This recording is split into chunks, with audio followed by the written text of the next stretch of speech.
논술은 대학별 유형 공식이다.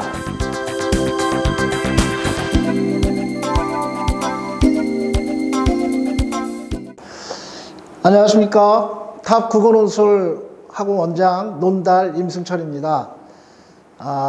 이 코로나19 때문에 이 새해에도 계속 고생하시는 이 여러 학부모님들, 학생들 계속 이게 공부하느라고 힘드실 텐데, 그럼에도 불구하고 지치지 말고 계속 열심히 자기 페이스를 유지해서 새해에 꼭 원하는 대학 들어가기를 바라겠습니다.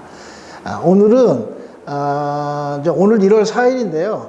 오늘 4차 추화까지 해서 이제 완료가 되는데, 작년에 우리 학원에서 1년 동안 내지는 몇 개월 동안 논술 수업을 듣고 그 입시 결과가 이제 나왔거든요.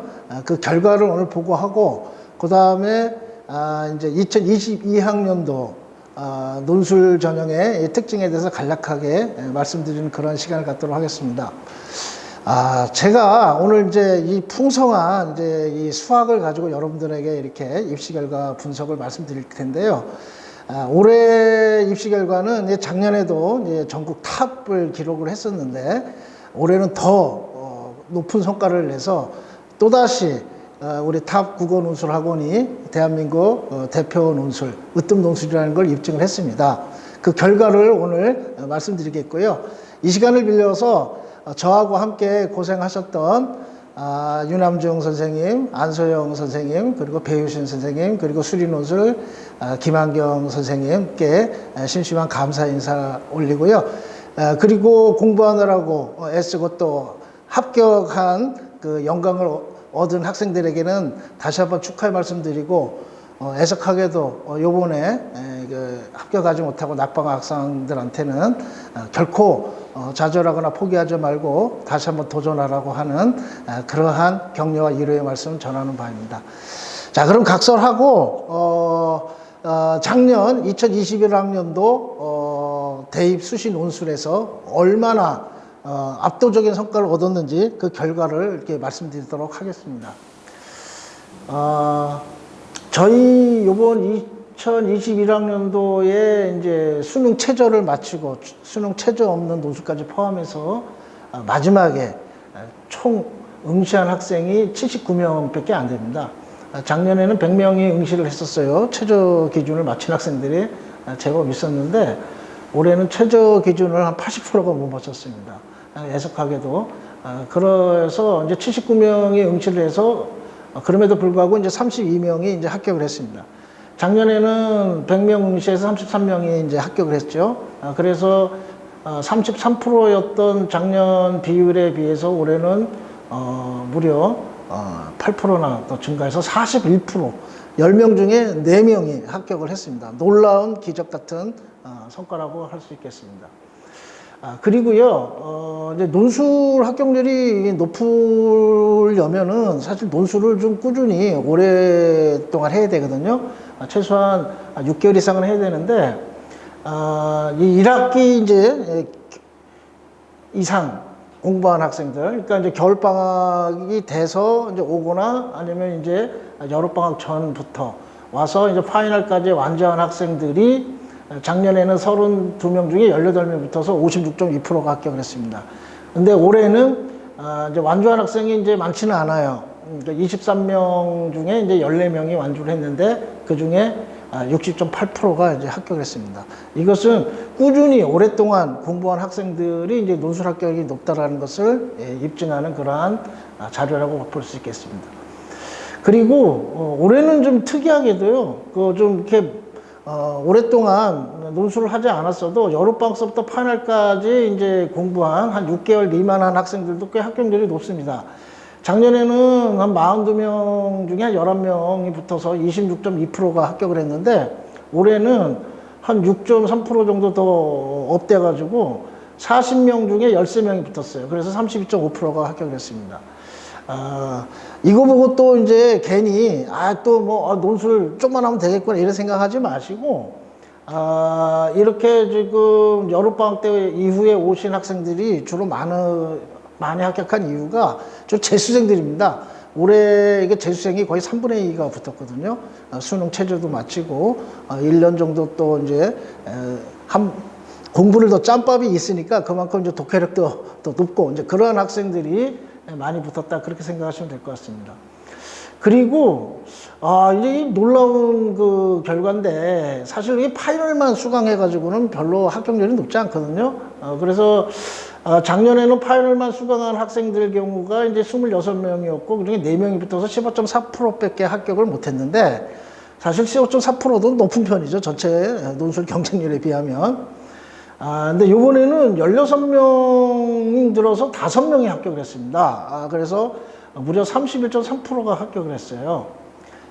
주로 이제 재수생들이 이제 많이 붙었습니다. 그리고 이제 우리 학원에서 이제 수리논술 합격이 이제 압도적인데 수리논술이 작년에는 이제 10명 봐서 6명이 붙어서 60% 합격을 했거든요. 근데 올해는 사실 10명 정도 수업을 들었는데 수능 체제를 마친 학생이 6명밖에 없어요. 수리논술 들은 학생 중에. 그 중에 무려 5명이나 합격을 했습니다. 아깝게 1명 떨어지고는 이제 다 붙었습니다. 그래서 83%의 합격률을 올렸습니다. 어떻습니까? 우리 탑 국어논술 학원이 확실하게 타의 추종을 불허하는 합격률을 자랑한다라는 것을 2년 연속 입증했는데 이게 결코 단순히 숫자 조작이라든가 과장이 아니고 실제 있는 데이터 그대로를 여러분들에게 공개하는 겁니다. 우리 탑이 얼마나 잘된 시스템과 우수한 강사의 실력으로 학생들을 제대로 인도했는지 그 결과를 여러분들이 이것만 봐도 잘 알 수 있으실 거라고 믿습니다.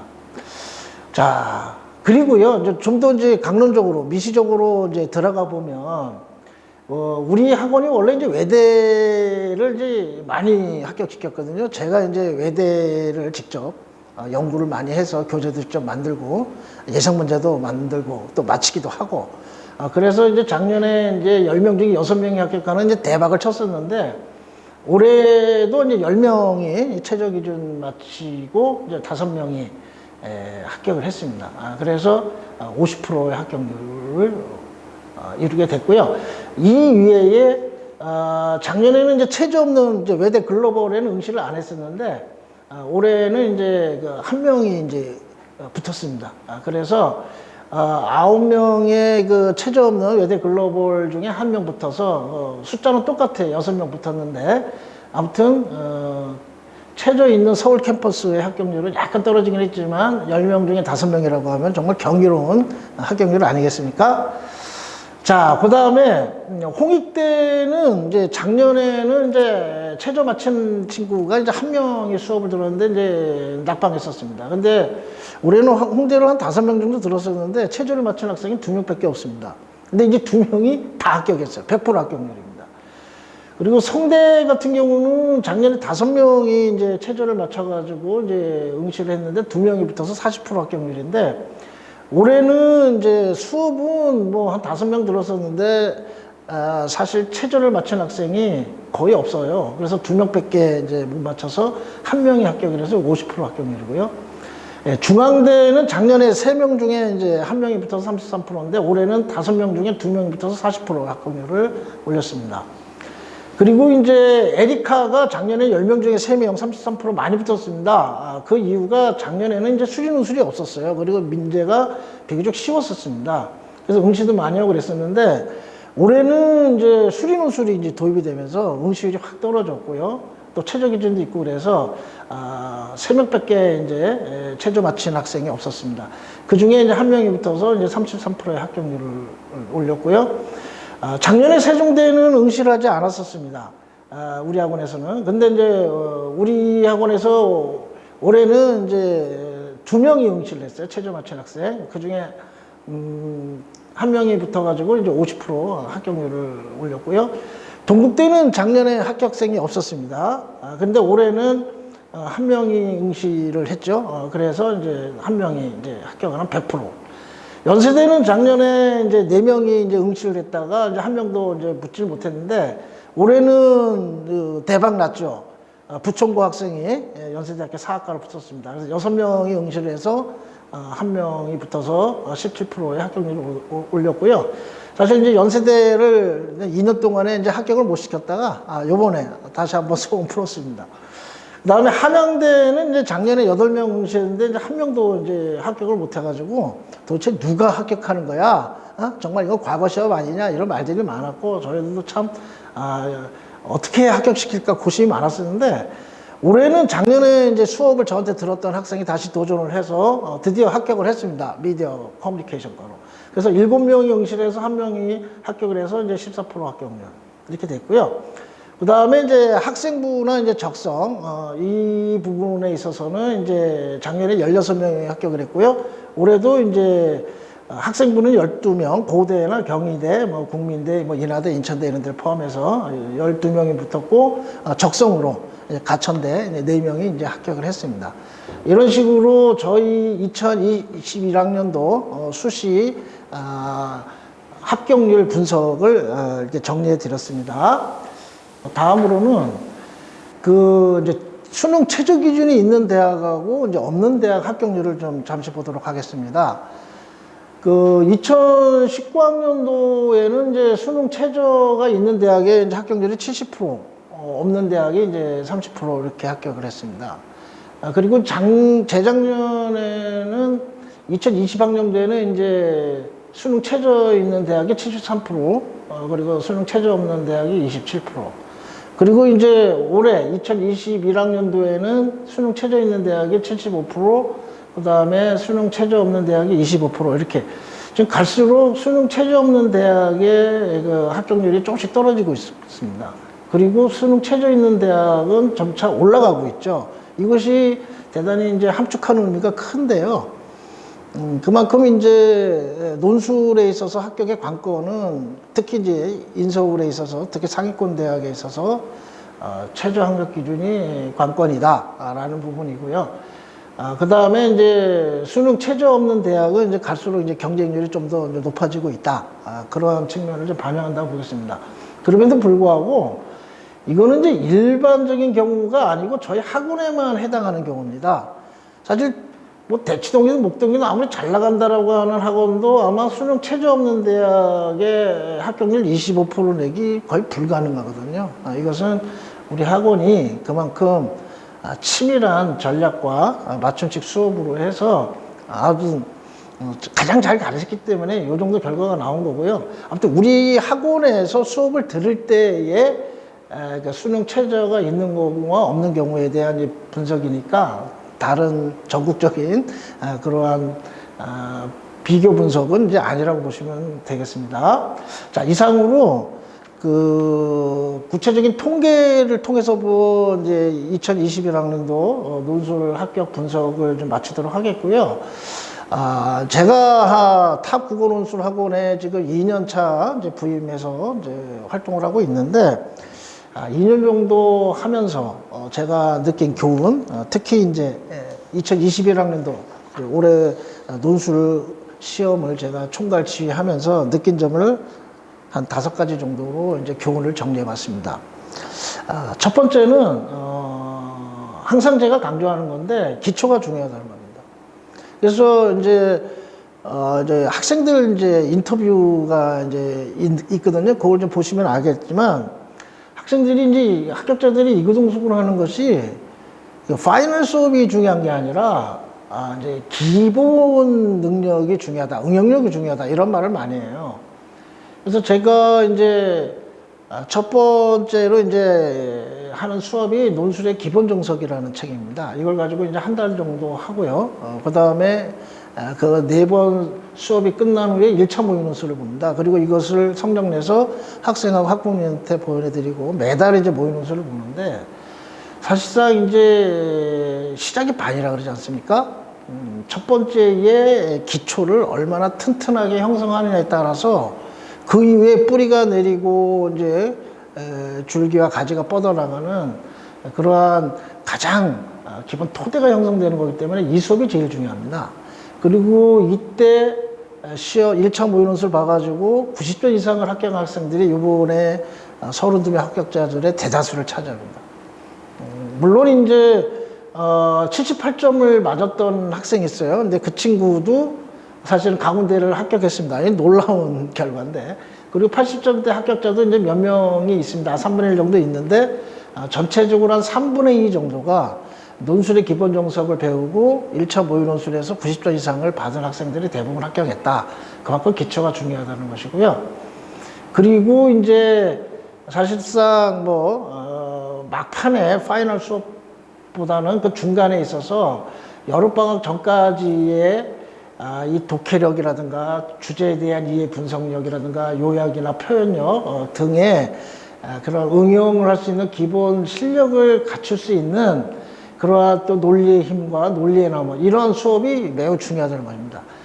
이런 것들을 좀 해야 어떤 대학을 시험을 보더라도 응용할 수 있고 논점을 파악할 수 있는 그러한 기본 독해력과 그 다음에 이제 글쓰기, 개혁적인 능력, 이런 것들이 형성이 되기 때문에 일단은 한두 달에서 붙을 그런 생각하지 마시고 기초부터 꾸준히 수업을 듣는 게 중요하다는 것이죠.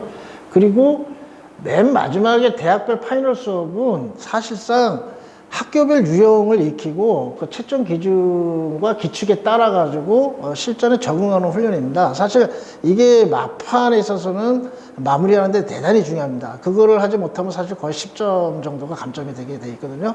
그래서 그거를 한 2번에서 4번 정도 적응 훈련하면서 이제 시험을 보러 가는 건데, 그 이전에 논술의 기본 정석과 그 다음에 논리의 힘, 그리고 논리의 나무를 이 8월 달까지 대학별 파이널 수업 들어가기 전에 이것이 대단히 중요한 논술의 1등급의 토대를 이룬다, 이렇게 보시면 되겠습니다. 두 번째 교훈은요, 최저 학력 기준을 너무 높게 잡으면 안 된다는 겁니다. 사실상 2020학년도에는 최저 학력 기준을 맞춘 학생이 한 50% 정도는 됐습니다. 물론 여기서 최저 학력 기준을 못 맞췄다는 것은 모든 걸 다 못 맞췄다기보다는 다 6논술을 2합사 이상을 썼는데 다 못 맞힌 학생도 있고요. 그런 학생 포함해서 자기가 쓴 논술 중에 한두 개가 최저를 이제 못 맞춘 학생을 의미하는 겁니다. 근데 올해는 상당히 이제 코로나19 때문에 수업도 제대로 못했고, 또 이제 사실 수능 응시생도 적었고, 또 재수생이 또 워낙 강세고, 그런 추이를 반영해서 그런지 우리 학원에서도 사실 수능 최저를 못 맞춰서 우수수, 시험을 못 보게 되는 경우도 많은 그런 학생들이 많았습니다. 전체적으로 한 80% 정도가 못 맞춘 학생들이 있었는데, 그래서 사실상 또 이제 수능 최저를 맞추려고 또 이 공부 엄청나게 하거든요. 수능 공부. 그러면서 좀 논술도 같이 따라잡으려니까 너무나 이제 벅찼는데, 결과적으로 이 수능과 논술 두 마리 토끼를 다 놓친 경우가 이제 많았다는 것이죠. 그렇기 때문에 우리가 이제 만약에 이제 정시를 중심으로 하고 논술을 투트랙으로 해서 가벼운 마음으로 보는 게 아닌 수시에 집중할 경우라면 전략 과목 2개를 딱 선택해서 그것에 집중해서 아무튼 최저 기준을 맞추시고, 그리고 사실상 너무 대학을 의욕만 앞세워 가지고 높게 지원하면 안 된다는 겁니다. 그래서 예를 들어서 이합사를 만약에 목표로 하는 외대나 경희대나 건국대, 세종대 이런 데를 보겠다 그러면은, 내가 그리고 윤용수를 원서를 썼다 그랬을 때, 사실 제가 이제 9월 수능 모의고사 점수를 다 이제 모니터하고 그걸 기초로 해서 원서를 썼는데도 이런 결과가 나왔거든요. 그러니까 이제 9월 수능 모의고사 점수가 본 고사 수능에서는 점수가 제대로 안 나오는 경우가 이제 많아지고 있다는 겁니다. 이제 그런 것들을 감안해서 이합사 소신 지원 한 2개 이렇게 하시고, 그 다음에 그 밑에 이합5라든가 이합6 한 2-3개, 그리고 체조 없는 대학도 마지노선이죠. 혹시나 완전히 망쳤을 경우 대비해서 한두 개 정도로 이렇게 해서 포트폴리오 전략을 쓰시는 게 좀 바람직하지 않은가라는 것이 이번에 다시 한번 새삼 느낀 교훈입니다. 자, 그러면 다음으로 세 번째로 넘어가겠습니다. 세 번째는 학생별 맞춤식 전략이 무지 중요한 합격의 관건이라는 겁니다. 사실은 제가 올해 거의 집에 못 들어가고 잠도 제대로 못 자고 거의 학원에서 자면서 학생과 고락을 같이 했는데, 제가 이제 수업만 하는 게 아니고 이제 원장을 하다 보니까 그게 진짜 학생들하고 소통하고 상담하는 게 너무 이제 시간도 많이 걸리고 힘들었는데 아무튼 어떻게든 제가 해냈습니다. 그러면서 느낀 것이 학생별로 꼼꼼하게 그 특징과 장점 단점을 파악하고 특히 학생의 내신, 뭐 수능 성적 그리고 어떤 분야의 논술 문제를 잘 푸는지 예를 들어서 뭐 영어를 뭐 3등급 이내에 드는지 영어를 못하는지 수리죠. 우리가 수능을 적어도 뭐 수학을 3등급 이내에 드는지 안 드는지 이런 것들을 일일이 다 파악을 하고 학생의 또 글 쓰는 패턴 이런 것들을 파악을 해서 맞춤식으로 다 원서를 제가 쓰는데 지도를 했거든요. 이제 그 결과 이렇게 좋은 성과가 나왔습니다. 그렇게 정 맨투맨식으로 맞춤식 케어를 해주는 학원으로 오셔야 됩니다. 그래서 학생 많이 있고 뭐 그냥 수십 명 대형 강의 하면서 첨삭도 제대로 안 해주고 상담도 제대로 안 해주고 그런 학원보다 우리는 이제 학생 중심, 사람 중심으로 이렇게 정말로 체계적인 시스템을 갖춰서 하는 우리 탑 학원 같은 데서 학생과 원장과 강사가 삼일체로 같이 호흡을 이룰 수 있는 그러한 그 소통의 관계 이것이 대단히 중요하다는 겁니다. 그런 차원에서 저희 학원을 계속 좀 많이 문을 두드렸으면 좋겠고요. 우리가 또 이제 중심적으로 이제 고민을 해야 될 게 뭐냐면 그 자기가 이제 어떤 부분에 이제 자신이 있는지, 어떤 부분을 주력해서 전략적으로 지원할 건지 이것들을 잘 선택해야 됩니다. 그러니까 예를 들어서 아까도 말씀드렸듯이 우리가 이제 언어 논술하고 수리 논술하고 같이 보는 중앙대라든가 이런 데를 이제 합격률이 83%잖아요. 그래서 만약에 수학이 2, 3등급 정도의 수능 성적이 나온다 그러면 수리 논술을 이제 무조건 노리십시오. 그리고 주로 이제 수리 논술을 보는 학교가 경영이나 경제나 이렇게 좀 많이 뽑습니다. 이제 그러한 경우에 이제 합격률이 높아지니까 수학 실력을 적극 활용해서 아무튼 수리 논술을 적극적으로 응시해라 그런 거고요. 그 다음에 모집 정원이 많은 학과나 계열을 지원하십시오. 그러니까 사실 이번에 이제 성대도 이제 사회과학대 이제 붙은 게 한 45명 이 정도 뽑으니까 이제 또 합격의 문호가 높아지는 게 있고요. 중앙교도 120명 이상을 뽑아버리니까 사실상 랜덤에 들어가기가 좀 쉬운 편입니다. 그리고 덕성여대도 이번에 2명 붙었는데 여기도 이제 뭐 127명을 뽑아버리니까 그 서울에 있는 뭐 특목고든 뭐 자사고든 뭐 아무튼 쟁쟁한 학생들과 견줘서 우리가 그 비집고 들어갈 수 있는 틈새가 좀 크기 때문에 아무튼 모집 정원이 많은 학과나 계열을 지원하는 게 좀 바람직하고요. 물론 이제 뭐 내가 국사학과를 꼭 가고 싶다라든가 뭐 내가 미디어학과를 꼭 가고 싶다든가 이런 식의 자기 소신이 있을 텐데 뭐 소신 지원을 꺾으라는 게 아니고 소신 지원 한 4개 하고 이렇게 좀 많은 과나 계열에 뭐 한두 개 쓰고 뭐 이렇게 해서 마지노선으로 기분 학상 그래도 다 떨어진 거면 낫잖아요. 네, 그런 부분에 대한 배합을 잘했으면 좋겠다는 거고 그 다음에 이제 자기가 이 독해와 요약을 잘하는지 아니면 뭐 비교 분석을 잘하는지 이제 문학지문 해설에 자신이 있는지 아니면 자료 분석에 정말 자기는 자료 분석만 보면 이제 그냥 눈이 감기고 패닉에 빠지는지 아니면 그것을 비교적 자신감이 있는지 이런 것들에 대한 자신의 장단점을 잘 파악해야 합니다. 그런 것들을 꼼꼼하게 챙겨주는 원장이나 이제 강사가 중요하고요. 우리 학원은 그것들을 확실하게 해준다는 겁니다. 그래서 그러한 맞춤식 수시 지원 전략을 저희들이 제대로 했다. 그 결과 이렇게 좋은 결과가 나왔다는 걸 말씀드리고요. 그리고 이제 한 가지 좀 당부드리고 싶은 게 뭐냐면 이제 9월달 이제 수능 모의고사 보고 나서 이제 그 10월 이제 수시 지원 원서 쓰려고 이제 학교에서 담임 선생님하고 좀 상의를 하는데 사실은 이 담임 선생님들이 다 그런 건 아니겠지만 논술 관련해서 잘 모르시는 분들이 상담을 해서 몇 명 낭패를 본 경우가 많습니다. 예를 들어서 올해 에리카가 수련술이 도입이 됐는데 그냥 2함 6만 보고 뭐 문제가 쉽다라고 하는 풍문만 듣고 또 많이 뽑는 에리카 경영 쪽을 지원하는 학생이 2명 있었어요. 근데 그 학생이 수학을 못하는 뭐 5등급, 4등급짜리인데 말이 안 되는 그 원서를 써가지고 온 거죠. 그러니까 전문가가 아닌 사람하고 주먹구구식으로 상담해서 원서를 쓰고 나서 낭패를 보지 않도록 하려면 반드시 논술 전문가와 상담을 해서 수시 원서를 써야 된다. 이제 그러한 것들을 올해 몇 가지 케이스를 통해서 반면교사를 꼭 삼아야 될 것 같습니다. 자, 그 다음에 네 번째로는 자신감, 할 수 있다라고 하는 의지와 중단 없는 꾸준한 노력이 중요하다는 겁니다. 사실상 지금도 계속 논술은 로또다, 경쟁률이 27대1, 30대1 높아서 다른 학종이나 교과나 좀 정치보다 들어가기 어렵다, 그런 얘기들을 많이 하는 그 편견에 사로잡혀 있는데 사실 그렇지 않고요. 수능 1등급 올리는 것보다 논술 1등급 올리는 게 가장 빠르고요. 수능 재수까지 해서 4년 해봐야 1등급 나오기 거의 불가능한데 논술은 6개월 1년만 하면은 곧바로 1등급 돼서 곧바로 합격에 대열에 낄 수가 있다는 거고요. 그 다음에 사실상 논술 경쟁률은 겉으로 드러나는 거는 이제 허수입니다. 일단은 이제 최저 기준을 맞추는 학생이 거의 40%밖에 안 돼서 거의 반토막이 딱 나고 그것도 별 의미가 없습니다.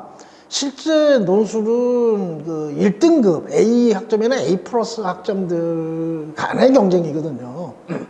우리가 이제 정시나 교과도 보면은 내신이나 수능 커트라인을 가지고 이제 지원을 하듯이 논술도 사실 1등급이 안 되면은 의미가 없어요.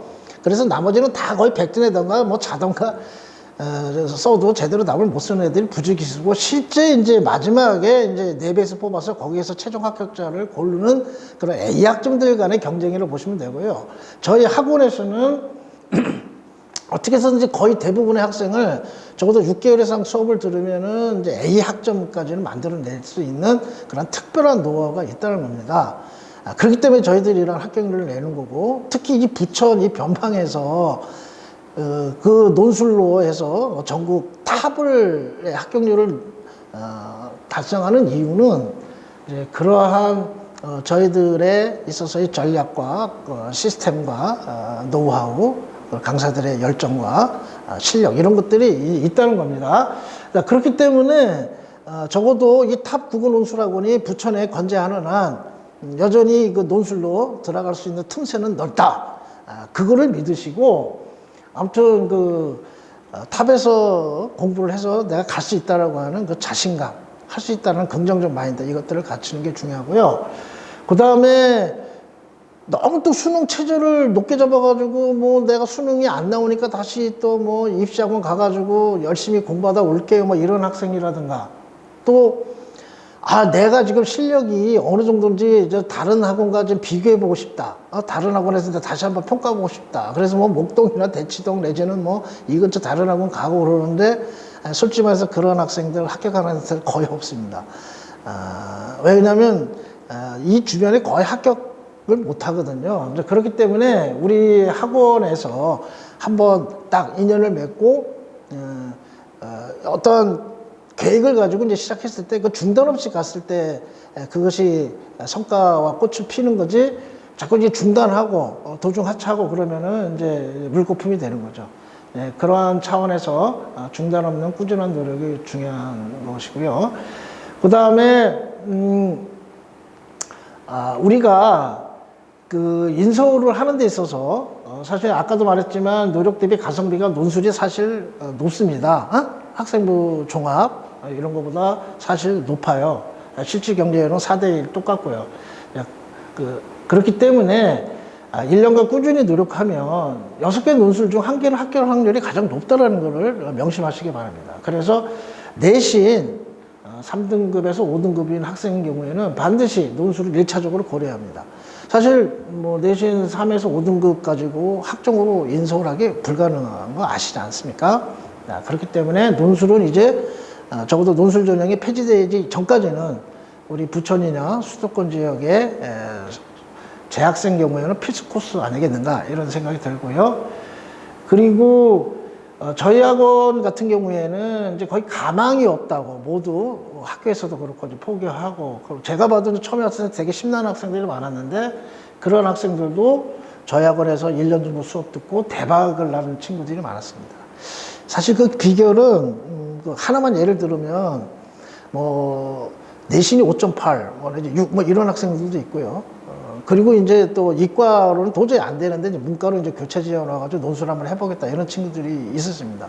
이제 그런 친구들을 제가 인문 논술로는 좀 합격하기가 어려워서 서울 과기대라든가 한국산업기술대 이런데 이과 주로 공대 중심이긴 하지만 이제 경영학과 같은 경우에는 이제 언어 논술하고 자료 분석 이런 것들을 보는 그러한 대학이 있습니다. 경쟁률도 이제 뭐 4대1, 뭐 7대 이렇게 높지 않고요. 이제 그런 데를 전략적으로 지원하게 해서 그게 맞춤식으로 공부를 시켜가지고 다 합격을 시켰습니다. 그런 식으로 자신에게 맞는 전형을 그 틈새를 찾으면 되거든요.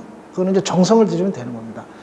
그렇기 때문에 내가 내신이 낮다고 포기하지 마시고 3등급에서 5등급 학생이면 논술 적극적으로 지원했으면 좋겠습니다. 네, 그 다음으로 넘어가겠습니다.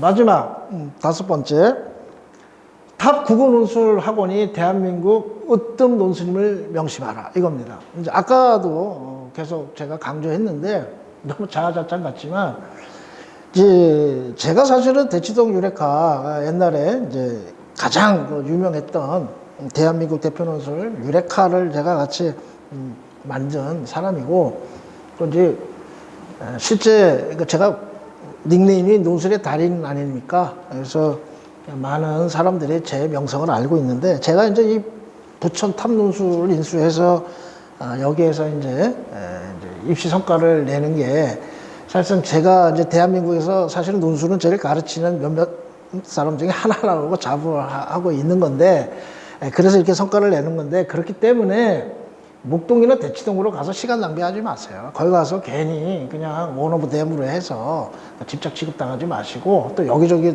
옮겨 다니지 마시고, 우리 그 탑에서 합격률을 증명한 탑에서 꾸준하게 공부를 해가지고 꼭 이제 합격을 길을 이제 넓혔으면 좋겠습니다. 저희 학원이 이제 왜 으뜸이냐면, 이제 합격률로도 증명을 했지만 사실 그게 이제 하루아침에 이루어지는 게 아니고요. 사실은 이제 철저하게 돈보다는 학생 중심, 이게 착한 경영을 해서 그래요. 일단은 강사들의 실력이 이제 진짜 좋으신 분들만 있고요. 그 다음에 저희들은 시스템이 사실상 체계화되어 있습니다. 그래서 뭐 논술 기초 수업하고, 그 다음에 논리의 힘이라고 하는 그 뿌리를 내리는 수업하고, 그 다음에 논리의 나무로 해서 줄기를 피는 수업하고, 대학별 또 파이널 수업도 일찍 안 해요, 저희들은. 아무튼 뭐 10월부터 이제 들어가는 나름대로 이 단계적 코스가 있는데, 그러한 단계적 코스를 할 수 있는 인력과 교재와 다양한 컨텐츠, 이러한 시스템이 갖춰져 있다는 거고요. 특히나 이제 우리들은 첨삭의 질이 매우 높습니다. 그 많은 학생들이 이제 주변 학원에 있다가 이제 저희 학원에 온 경우가 꽤 있었어요. 그 학생들이 이구동성을 하는 얘기가, 물론 이제 강사의 수준도 차이가 있지만 무엇보다도 첨삭을 우리가 잘해준다는 거예요. 다른 데는 첨삭이 너무나 이제 부실했는데, 저희들은 뭐 첨삭을 20분 정도 해주고, 뭐 많으면은 뭐 1시간까지도 해주거든요. 그래서 무한 리필 첨삭이라고 학생들이 뭐 자기가 쓴 만큼 다 첨삭을 해줘요. 그래서 어떤 학생들은 뭐 10장씩, 뭐 심지어 코로나 기간 동안에 한 2주 쉴 때는 막 20장씩 써가지고 하루 종일 그 학생만을 위해서 첨삭을 해준 적도 있는데, 그런 식으로 우리가 첨삭을 체계적으로 해주기 때문에 학생들이 자기 클리닉도 할 수 있고 높은 성적을 낼 수 있었다고 보겠습니다. 그렇기 때문에 우리 탑 국어 논술 학원이 이 부천에 있다라는 거, 이 경인권에 있다라는 게 행운이니까 행운을 놓치지 마시고, 꼭 2022학년도 논술 공부를 할 때도 이 탑 논술에 문을 두드렸으면 좋겠습니다. 자, 이상으로 2021학년도 수시 논술 합격의 결과에 대한 분석과 그 교훈을 정리를 해왔고요. 자, 그러면은 이제 다음으로 2022학년도 논술 전형의 특징과 전망에 대해서 간단하게 몇 분 하고 마무리를 하도록 하겠습니다. 자, 그 2020학년도 수시 전형의 이제 개요를 좀 간단하게 말씀드리면요. 크게 올해와 달라지지 않았습니다. 그러니까 올해 수시는 이제 75.7%고 이제 그 정시는 24.3% 뽑습니다. 그리고 이 중에 논술은 좀 줄어서 이제 3.2% 이렇게 이제 뽑게 돼 있고요. 그 다음에 아까 이제 전체 그 수시와 정시 비율 말씀드렸고요. 근데 이제 더 이제 주목해서 볼 게 주요 15개 대학, 서울대에서부터 숙대까지 15개 대학의 모집이나 현황을 보면은 그 논술은 이제 9.7%, 한 10%대를 유지하고 있습니다. 한 1000명 정도 줄기는 했는데요. 그래도 여전히 10%대를 유지하고 있다는 거죠. 그런데 이제 정시가 이제 많이 이제 늘었죠. 정시가 이제 많이 늘었는데, 그래서 이제 내년 2020학년도는 이제 학생부 종합전형이 뭐 여러분들 다 아시다시피 이제 많이 감소한 이유는 배경은 아실 거고, 이제 감소를 하고 상대적으로 이제 학습부 교과전형이 상당히 이제 증가를 했습니다. 그래서 앞으로는 이제 교과 성적이 우수한 학생들이 이제 상위권이나 인서울을 많이 할 거라고 예상이 되고요. 그래서 이제 뭐 내신 관리 좀 더 하는 게 필요할 것 같고, 그 다음에 논술은 좀 일정 정도 이제 1000명 정도 감소를 했기 때문에 전체적으로는 이제 뭐 가천대라든가 뭐 등에서 이제 논술 전형이 다시 이제 생겨가지고 뭐 93명밖에 감소는 안 했지만 상위권 대학에서는 1000명 정도 감소를 했기 때문에 한 4.3% 정도 감소를 했습니다. 그래서 그 좀 경쟁률이 좀 높아지지 않을까. 그럼에도 불구하고 그렇게 사실은 경쟁률이 큰 의미가 없다고 그랬잖아요. 실제 경쟁률 4대1이기 때문에 작년이나 재작년하고 큰 차이는 없다. 이렇게 보시면 될 것 같고요. 아무튼 상대적으로 2022학년도에는 정시 모집 인원이 4,000명 가까이 증가하면서 정시 모집이 뭐 중요한 전형이 됐다. 뭐 이 정도의 특징을 알 수 있겠습니다. 자, 아무튼 이 총괄적으로 다시 한번 정리를 하면요. 2020학년도에는 이제 뭐 이 가천대라든가 고려대 세종이라든가 이런 데서 이제 논술을 다시 이제 전형을 신설하면서 36개교로 늘었습니다. 그리고 모집 인원은 이제 11,069명에서 한 93명 정도 줄었다는 거고요. 어느 대학이 보는지 서울하고 인천, 경기, 기타, 이게 사실 이제 인서울권이라고 보시면 되겠습니다. 자, 그리고 뭐, 이거는 이제 그 대학별로, 이제 증감 현황을 보여드린 건데요. 그 나중에, 자료를 이제 블로그에다가 첨부할 테니까 그것을 프린트해서 보시면 좋을 것 같습니다. 요거는 이제 인문계열 관련된 부분을 이제 아주 상세하게 한번 이렇게 캡처를 한 건데, 잘 안 보일 겁니다, 흐려서.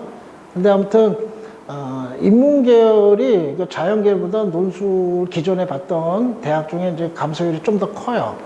그래서 전체 한 181명 정도 작년보다 감소했다 보시면 되겠고, 좀 이제 상위권 대학 15개에서 1000명 정도 감소를 했으니까 그만큼 이제 상위권에 들어가는 T1은 줄었기 때문에 더 열심히 공부를 해야 들어갈 수 있다라는 정도의 그런 각오를 다지는 그 정도의 의미만 있고, 그게 큰 이렇게 특별하게 전략을 바꿔야 될 그런 정도의 데이터는 아니라고 보시면 되겠습니다. 올해 특징을 보시면 일단 여전히 상위 12개, 15개 대학에서는 이제 높은 선발 비중을 유지하고 있습니다. 아까 15개 대학 경우에 이제 9.7%였고요. 그리고 12개 대학으로 이제 또 좁히면은 그 상위권으로 갈수록 이제 23.3% 수준으로 해서 논술을 많이 뽑는다는 겁니다. 하지만 이제 논술 정원이 줄었기 때문에 작년보다 경쟁률이 올라가는 것은 당연한 거다 이렇게 보시면 되겠고요.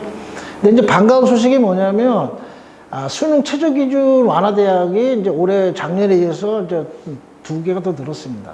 그래서 경희대가 원래 2합4, 뭐 숙명대가 2합4였는데 2합5로 낮춰졌기 때문에 이 상위권 대학 들어간 문화가 좀 더 넓어진 아주 반가운 소식이라고 보시면 되겠고요. 그리고 이제 그 올해 그 수능 최저 없는 대학은 이제 16개 대학으로 늘었습니다. 그 정말 또 반가운 소식 중에 하나가 한양대 에리카가 원래는 2합 6이었는데 이번에 수능 최저를 폐지했습니다. 그리고 그 다음에 이제 그 적성에서 이제 교과 논술로 바꾼 이제 수원대 이렇게 포함해서 이제 16개 대학으로 이제 최저 없는 대학이 늘었으니까 사실상 뭐 수능 못해도 이게 어느 정도 내신 3에서 5등급 안에 들고 논술 열심히 하면 이 대학 안에 갈 수 있으니까 희망을 가지고 열심히 한번 전략을 짜봤으면 좋겠습니다. 여전히 이제 연세대나 건국대 등은 이제 논술 100% 전형을 이제 유지하고 있습니다. 그래서 이제 논술 실력만으로 갈 수 있는 대학인데 사실상 이제 연세대는 이제 사실 어떻게 보면 본고사죠. 뭐 영어 제시문이 어렵고 뭐 수리 논술도 보고 그렇기 때문에 일반적인 논술하고 좀 다르긴 하지만 건대 같은 경우는 뭐 경영대 같은 뭐 수리 논술 이런 데는 한번 적극 지혜볼만 하고요. 많이 뽑으니까. 그다음 나머지 인문 사회과학계 같은 경우에는 이합사만 맞추면 이제 논술 실력만 좋으면 들어갈 수 있는 데니까 적극 투자를 볼만 합니다. 그 다음에 아까 말씀드렸듯이 이제 올해 이제 가천대하고 수원대 등에서 이제 적성을 폐지하고 교과 논술이요. 약술형 논술고사를 도입했는데 이 논술고사 문제는 이제 모의 논술이 나오면은 이제 그때 이제 구체적으로 이제 평가해봐야 되겠지만 약간 이제 경북대 논술 문제하고 좀 비슷하다고 보시면 되겠습니다. 그리고 이제 뭐 자연계 같은 경우는 이제 한화산업기술대, 한국산업기술대 뭐 이러한 논술 문제하고 비슷하다고 보시면 되겠는데 기존 적성고사 문제보다 난이도가 조금 높고 주관식으로 출제하겠다. 그리고 단순한 문제 이용이고요. 난이도별로 쉬운 거는 50자, 100자, 그리고 중간 정도면 200자, 400자 전후로 해서 단문식으로 이제 쓰는 서술형 교과 논술 이렇게 보시면 되겠습니다. 그리고 출제 과목은 국어 과목 중심 내지는 뭐 이과 같은 경우에 있어서는 수학 과목 중심 내지는 국어와 수학을 혼합한 그러한 영역에서 나오고요. 영어하고 사탐, 과탐은 이제 출제 범위에 넣지 않겠다 이런 기조인 것 같습니다. 그래서 이제 국어, 수학, 내신 대비, 수능 대비를 하고 동시에 뭐 가천대, 수원대, 고려대, 세종, 한국 상기대 이러한 4개 대학의 교과 논술을 같이 준비할 수 있는 1타 3피의 효율적인 뭐 그러한 전형이니까 적극적으로 중하위권 학생들은 노려볼만 하고요. 특히 뭐 아시다시피 내신이 논술에서는 거의 뭐 등급 간 점수 차이가 없기 때문에 3에서 6등급까지 점수 차이가 이 학교에서도 거의 없습니다. 그래서 적극적으로 3에서 6등급 내신 학생들은 지원해 볼 만하고요. 그리고 그 가천대나 고려대, 세종이 이제 수능 최저 한계 영역에 이제 3등급 이런 정도로 이제 반영할 것 같고요. 그 다음에 수원대나 한국 상기대는 수능이 최저 없고 뭐 이렇습니다. 자, 그 다음에 사실 뭐 오늘 뭐 상세하게 내신 반영 비율은 이제 뭐 데이터로 안 올리겠는데 뭐 작년이고 재작년 자료 다 보시면 거의 비슷합니다. 실제 내신의 실질 반영은 거의 2% 미만이기 때문에 사실 한 단어 한 문장 더 잘 쓰면 내신의 뭐 1등급의 차이는 쉽게 극복할 수 있는 거기 때문에 내신에 너무 이제 신경을 안 쓰셔도 될 것 같습니다. 그러나 6등급 미만으로 떨어지면 안 돼요. 6등급 수준은 이제 감점의 폭이 크기 때문에 적어도 3에서 5등급 사이 이 정도는 맞아주면 논술로 다 커버가 가능하다 이렇게 아시면 되겠습니다. 이거는요 올해 이제 수능 최저 학력 기준이 이제 3개 영역을 반영하는 대학, 뭐 2개 영역 반영하는 대학, 1개 영역 반영하는 대학 이렇게 좀 정리를 해놓은 건데 나중에 블로그에 들어오셔서 그 프린트해서 보시면 되겠고요.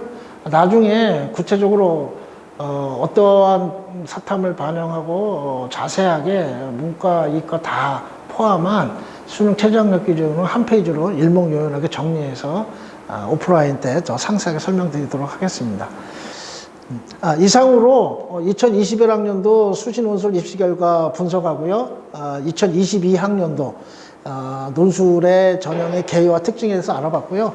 조만간 코로나19를 대비한 그 약식, 소그룹식 그 논술 및 국어 설명회 시간을 갖도록 하겠습니다. 그때 다시 반가운 얼굴로 희망차게 만날 날을 기약하면서 오늘 이 정도로 정리를 하도록 하겠습니다. 고맙습니다. 안녕히 계십시오.